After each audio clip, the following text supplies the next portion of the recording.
I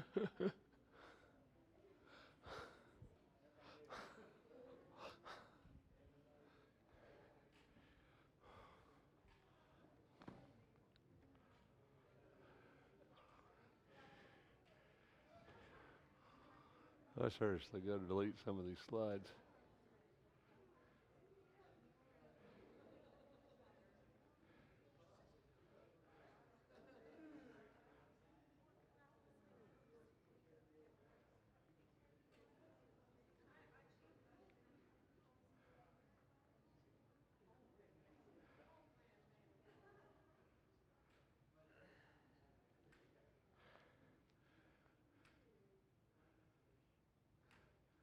Good evening. Good to see everyone this evening. We've been talking about, starting to talk about David now and Saul, and we're going to kind of bring Jonathan into the picture again. We kind of introduced him earlier. The writer Samuel kind of introduced him earlier, showed him as a godly man, a warrior, somebody who followed God, but somebody who didn't necessarily bow to his father, the king, who kind of did his own thing a little bit. So you kind of start to get a picture of David, and you kind of got to think about, of Jonathan, and you kind of got to think about, who Jonathan is, because Jonathan's kind of become important in this narrative. Obviously, he's next in line to the throne. He's Saul's son.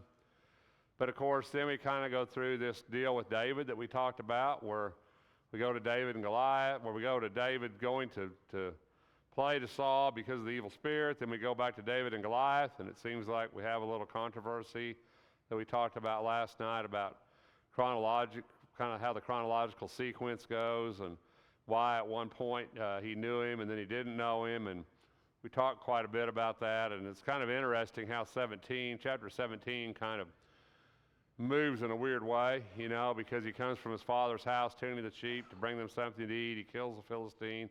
The next thing you know, he's in Jerusalem. So, it's kind of a weird flow. But I think what you have to understand, especially when you read something like Samuel or a narrative, what you really need to understand is, where is he trying to move us to, right? What's he really trying for us to get out of this text?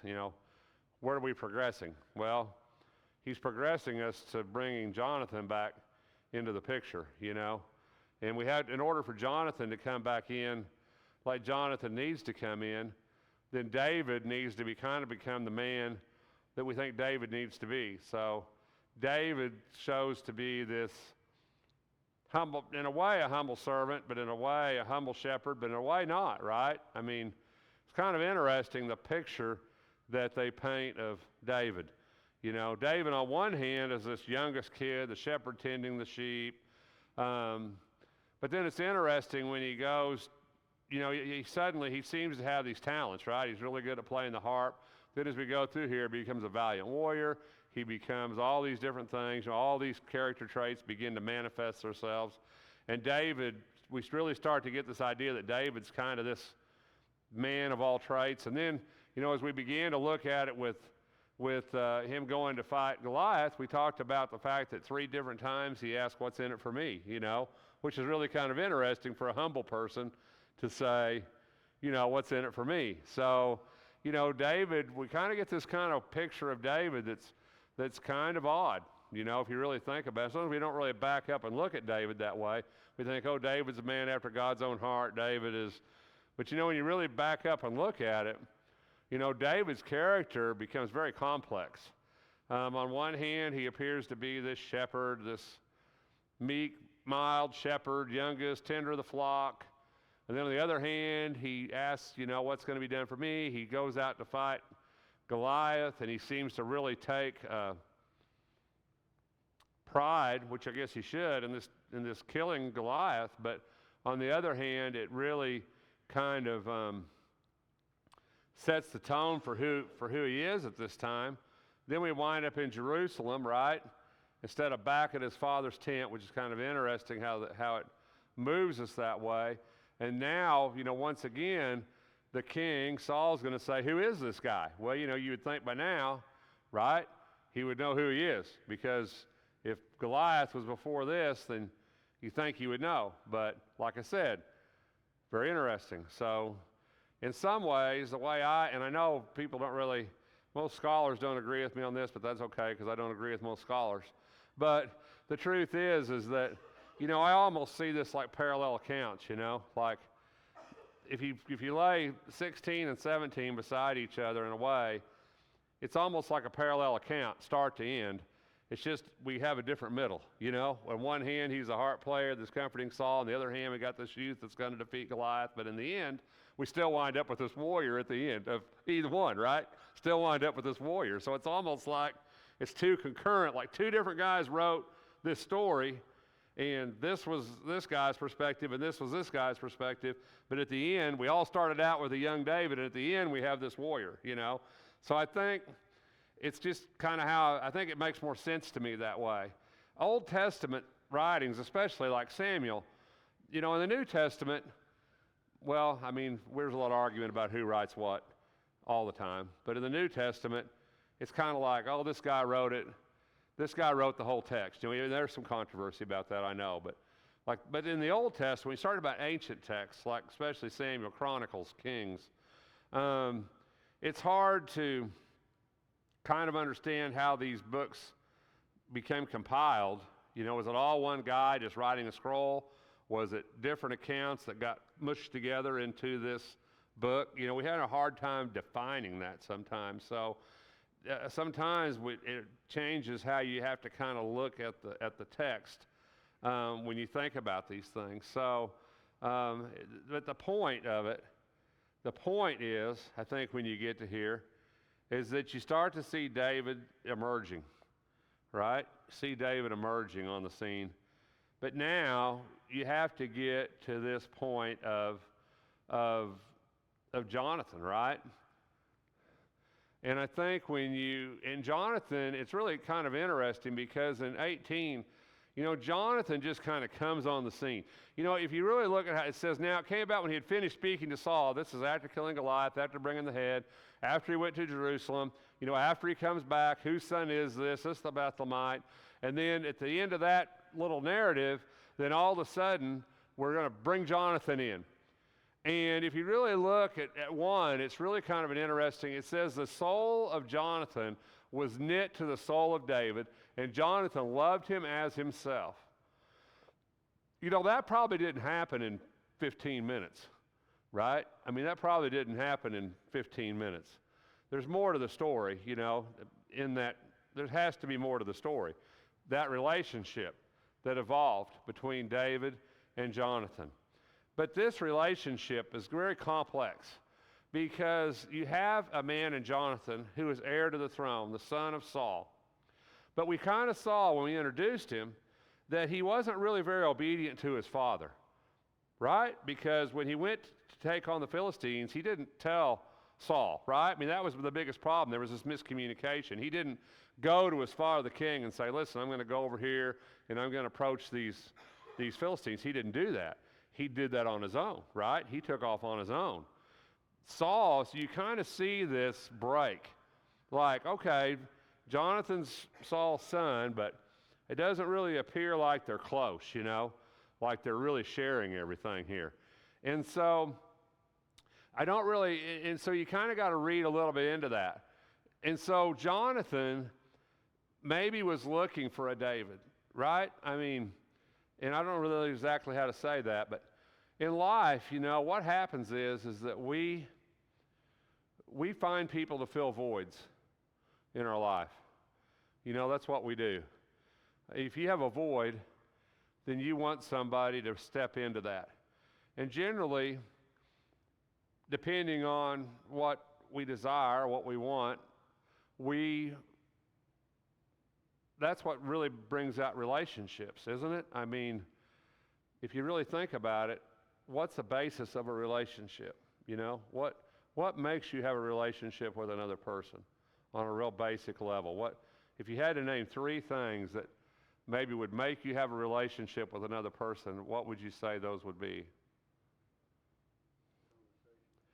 Conversation, yeah. Mm-hmm. Yeah, people, if you're close, same area as somebody.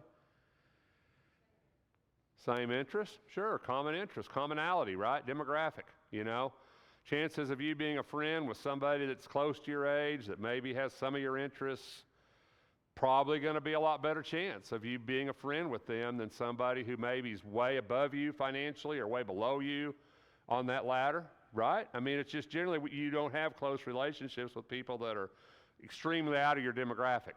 And that exists in churches, right? You have rich churches, poor churches, middle-of-the-road churches, right? Why do you do that? Because it's hard for people to relate. And this doesn't say anything bad about people. It's just who we are. It's easier for me to relate to someone who's closer to my age, maybe, who maybe has been through some of the same experiences I've been through, right? Than it is for me to relate to somebody who maybe, I don't really have a common interest, right? You and I, it's interesting in the church, because if you think about it, you and I, we have a relationship, right? We have a relationship. And really, what's the basis of our relationship here? Why do we have this relationship? Because we sat in church together, right? I mean, the chances are, if it wasn't for the church, and it wasn't for us being Christians, we probably wouldn't know each other, right? Am I right? So there's something that brings us together, that binds us together, and that could be a lot of things. It can be faith, it can be family, right? Where we have relationships with our family because we're related to them. We might not even like them, but we're related, right? So we're going to have relationship, right? And we have relationships with other people because we need something they have to offer. You think that's fair? We have relationships with people because we need something they have to offer, whatever that might be. Companionship, reciprocated love, somebody to help us wash the car, I don't know, somebody to help do the laundry, I don't know. But we have relationships because we have a need, and somebody that fills that need becomes part of the relationship that exists. So when you think about David and Jonathan, two different casts, two different demographics. Jonathan is rich, heir to the throne, son of the king, right? David is a shepherd, right? From the field. So demographic-wise, they're at opposite ends of the spectrum, right? So that's not their base of their relationship because they don't have that. Do they have common interests? Well, to an extent. They both hate the Philistines, right? They have some common interests. They both love Israel, right? They have faith. They have a common faith that binds them together. But then when you really look at it, to me, I'm thinking, well, what knits them together? What makes that relationship between Jonathan and David this so strong? What just ties them together? So if you really think in your life of somebody that maybe was really close to, a really good friend, maybe a really, really close friend, or maybe a spouse, that you're really, really, really close to that person. And you say, why? Why am I really close to that individual? And these are hard questions to answer because I don't know that you can get inside your brain and understand all the chemistry that goes to work about why you connect with certain individuals. I don't understand that. I don't know why Susie fell in love with me instead of some other guy. I don't have the answer to that. I don't know how that works. I prayed for Susie, God gave her to me, and it's all good. That's my best answer.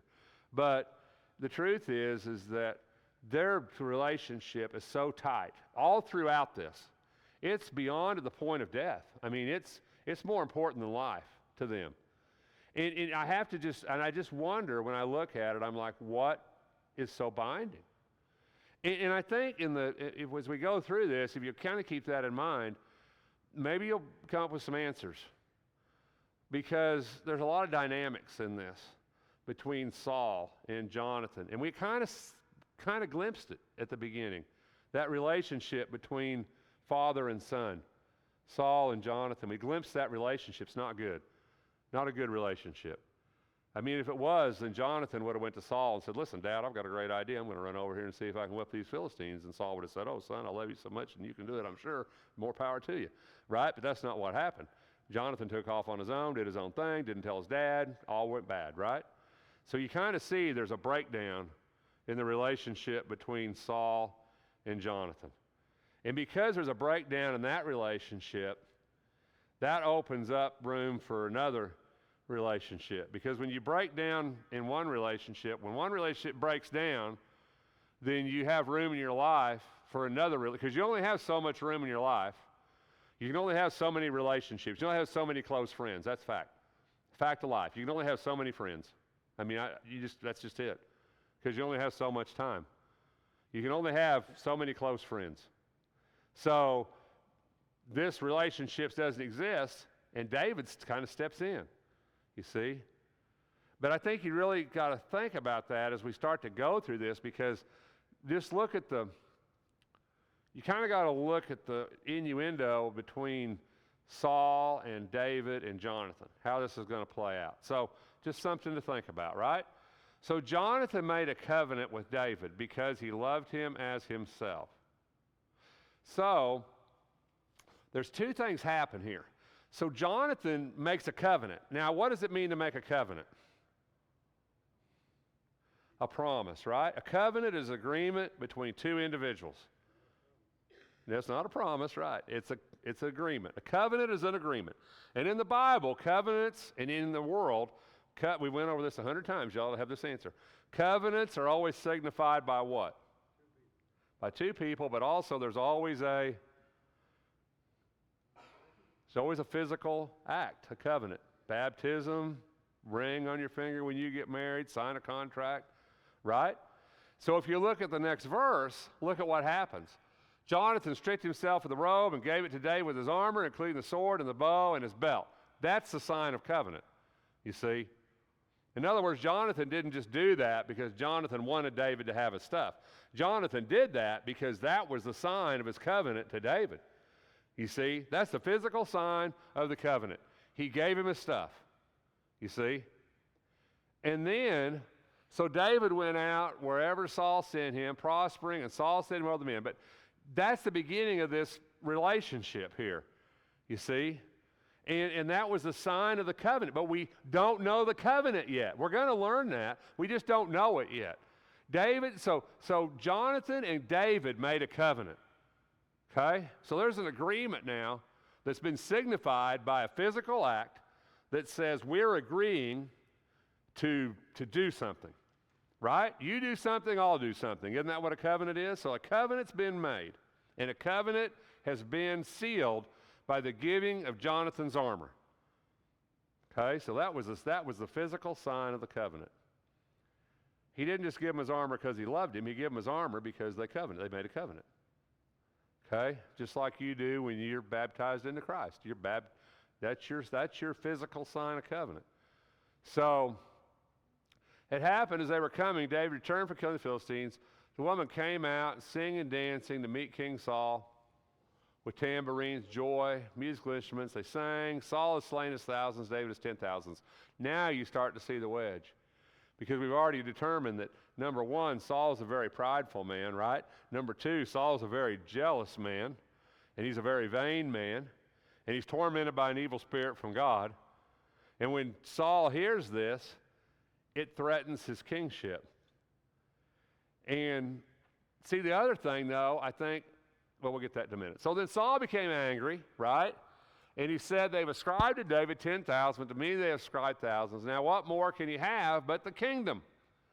You see, Saul, he's looking at the end game here, right? In other words, if David is going to get this public opinion, and David becomes the favorite of the people, then what else could he want except my kingdom? Well, on the other hand, David and Jonathan have made this covenant, and we don't know what Saul knows about David and Jonathan, but Jonathan's next in line for the throne. We don't know what the covenant is, you see.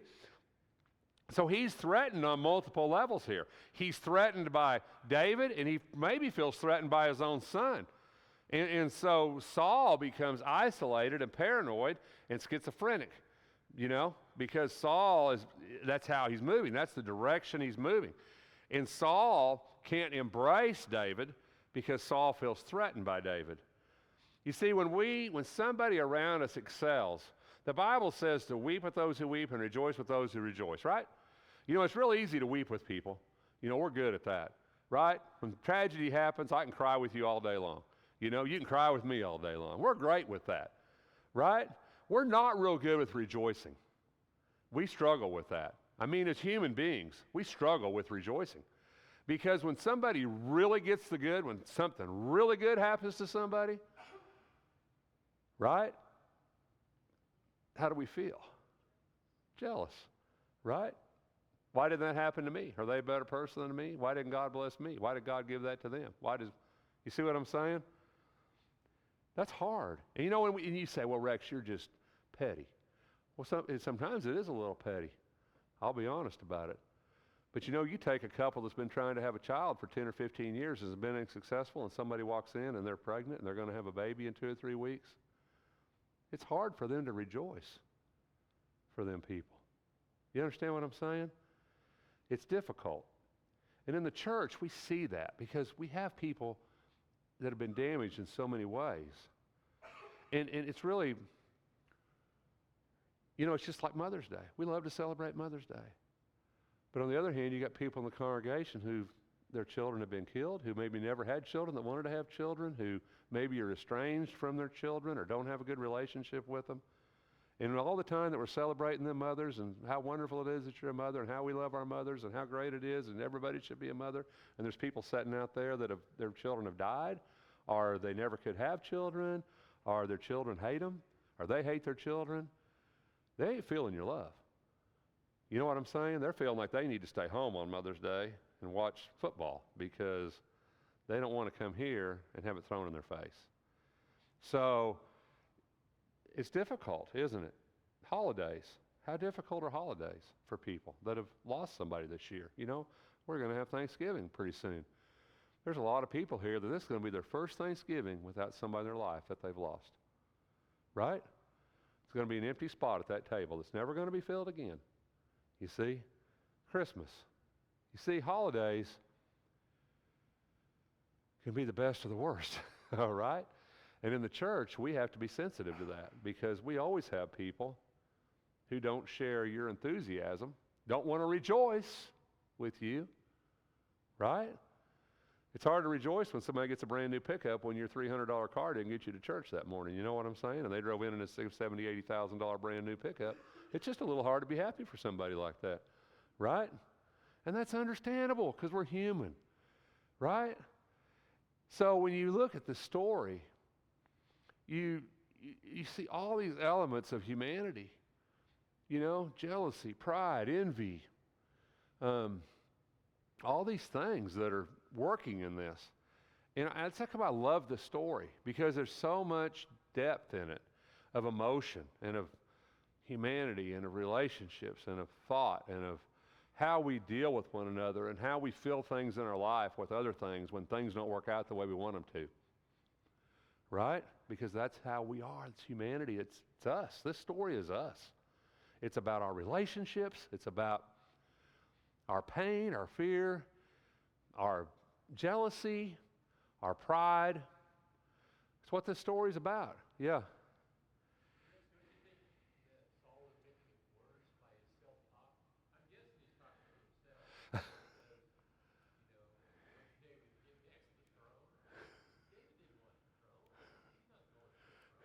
No, but we...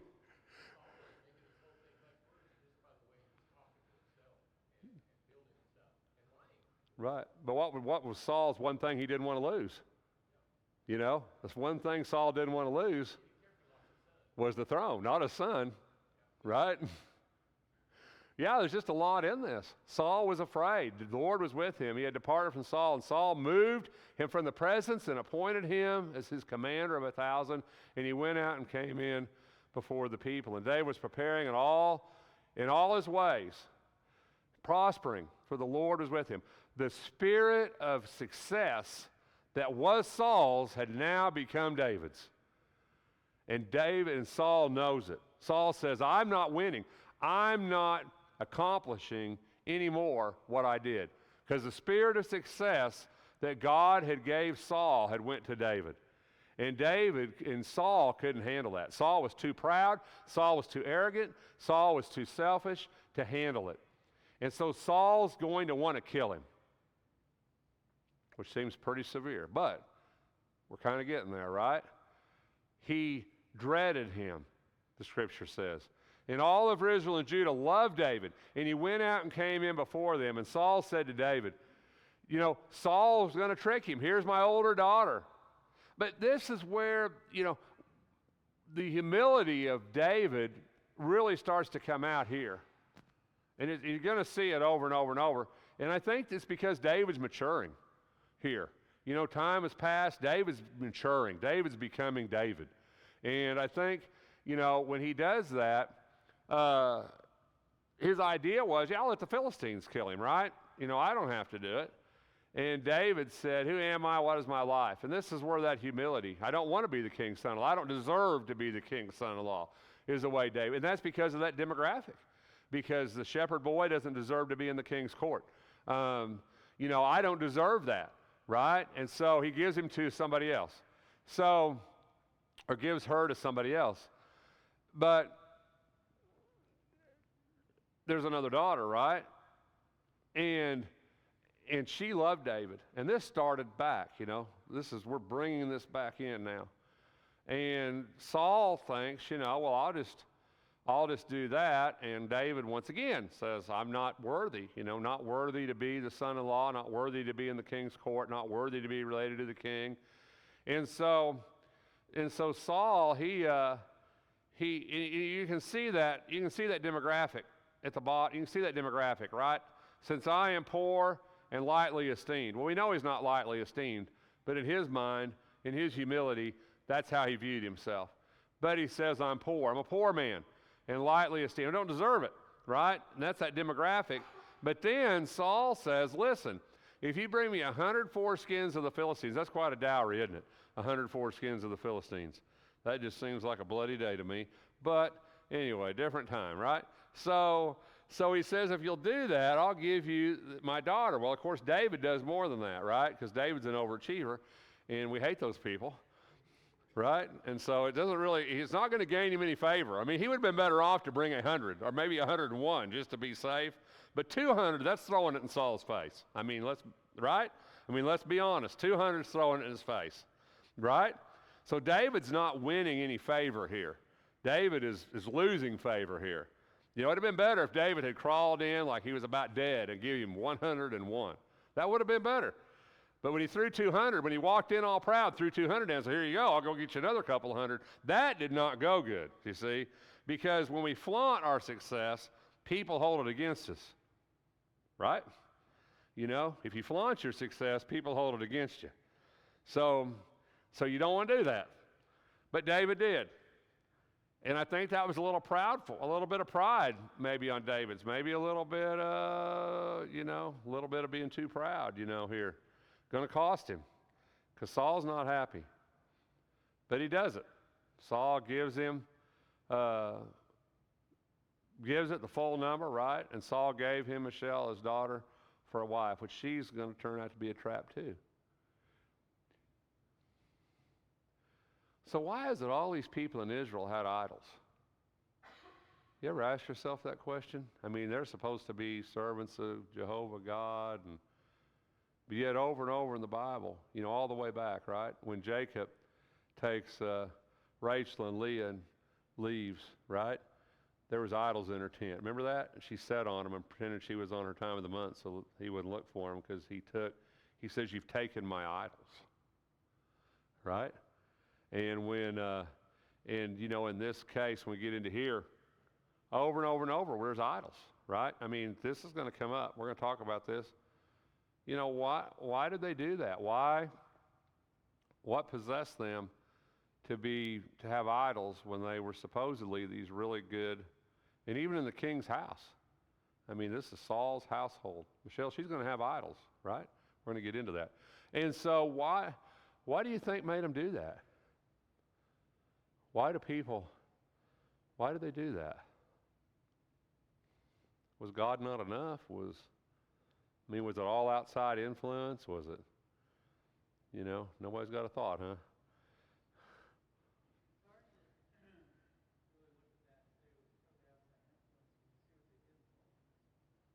What they what now? Yeah, right. So what were they looking for, do you think? I mean, huh? They weren't patient. That's right. Didn't want to wait. If one God's good, ten's better. I don't really have a good answer. But over and over and over in the Bible, we see that, right? There were these idols, these things people put in their life to worship, to try to gain the favor. And I think even in this story, as we go through it, I always just kind of ask myself that question. What? We can't go back to that time thousands of years ago. We can't go back and think. But the world was different then, a lot different. We all agree with that. The world was different, wasn't it? Cause and effect. Yeah.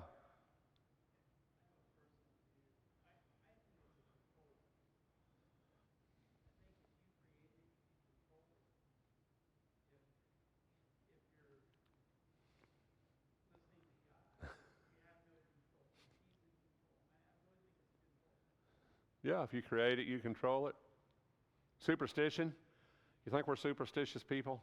Are Christians superstitious people? Yeah, sometimes, right? I mean, I ain't kidding you. The black cat runs across the front. My wife spits out the window, rolls it right down, spits right out the window. Truth is that we are a little bit, right? I mean, we don't want to take a chance, do we? Right? How many times have you knocked on wood? Knock on wood, right? Throw salt over your shoulder. Don't walk under a ladder. Don't break a mirror, right? And even though we're not superstitious, if we walk under a ladder or break a mirror, we're going, right? Because it's in us, right? At some level. I mean, at some level, it's, that's why you do that. You don't want to take a chance. Like, I mean, do we, world was different then. Cause and effect was so different then. Bad things happen. People attribute it to bad gods, evil gods. Good things happen. People attribute it to good gods. And because of that, you had gods. One of the hardest thing for a Jew was having one God. I mean, that's the most difficult thing on earth, if you think about it. Because if I only have one God, it means everything good, everything bad, everything evil, everything comes from one place. Right? God created Satan. Everybody here agrees with that, right? God created Satan. We all agree with that. You see, you're telling me God, who I love, God that's so good, created something, created the most evil thing ever. You see how difficult that is? It's difficult to make that work in your brain. Because in their brain, good and bad things happen. Bad things. Job. All those things happen to Job. What does Job say? The Lord giveth, the Lord taketh away. Job said the Lord did it. Job didn't blame Satan. Job didn't blame a demon. Job didn't blame. Job said the Lord did it. Job had that understanding that even bad things can come from God. But most people, we struggle with that, especially Christians. We really struggle with that. Christians, we think everything's good. God's all good. God's all loving. God's all kind. Everything good's God. But that's not true, because there's evil in the world and God created all of it. So, yeah.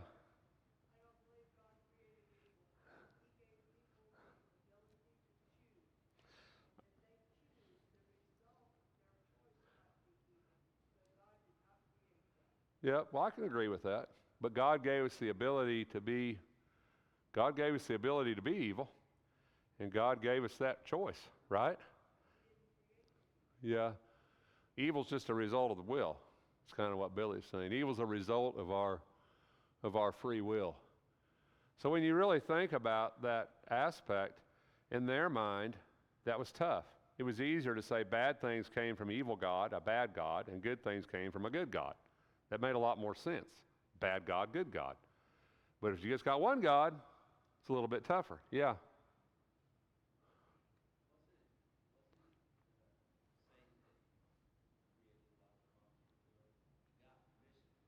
Created what?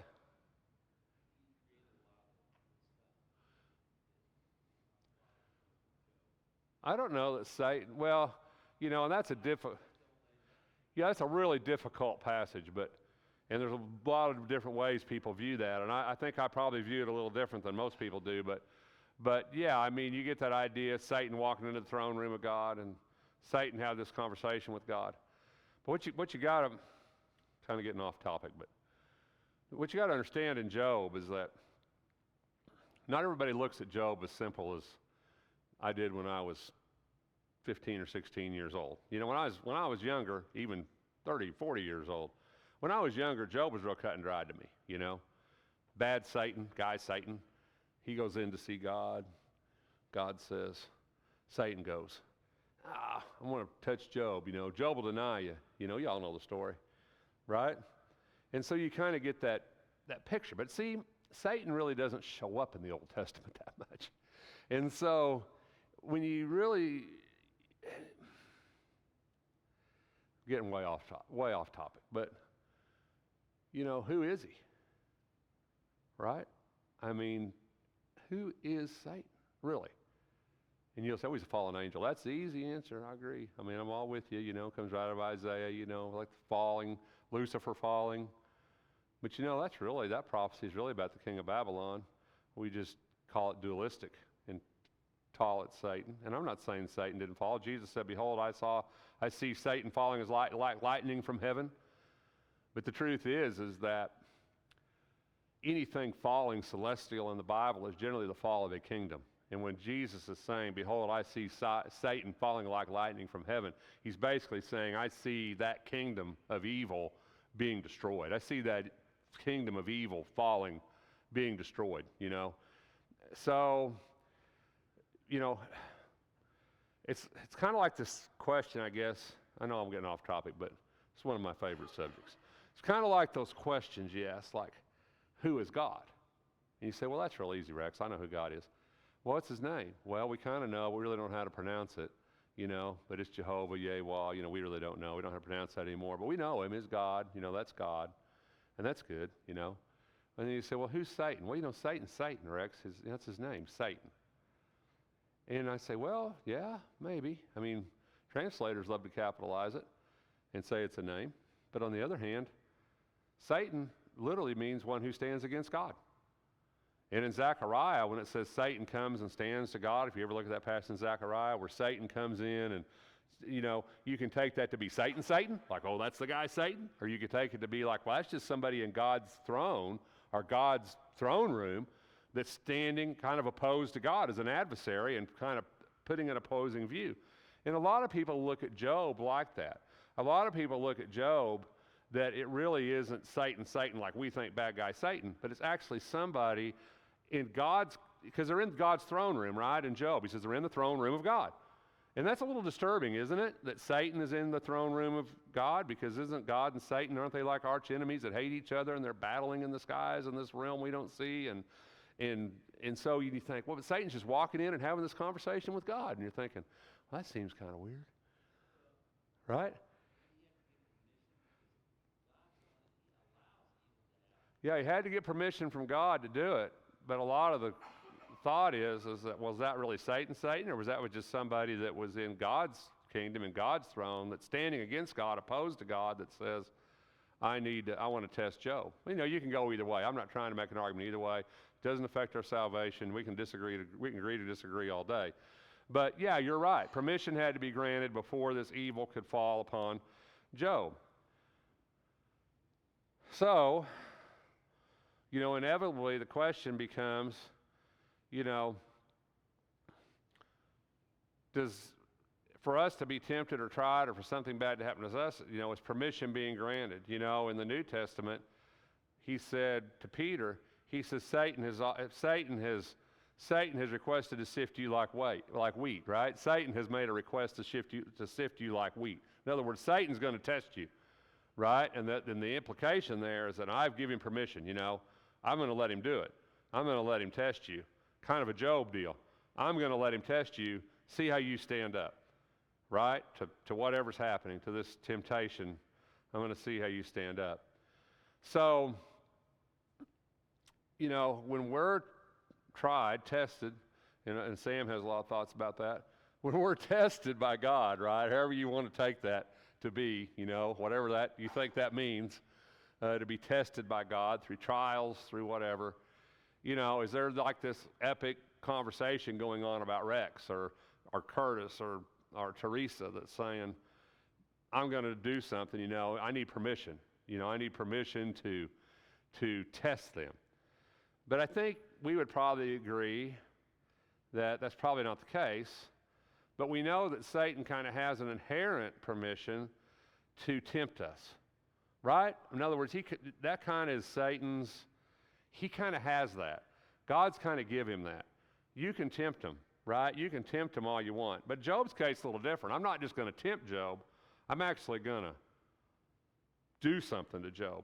I'm going to actively affect him, right? So, Peter, I'm going to actively affect him.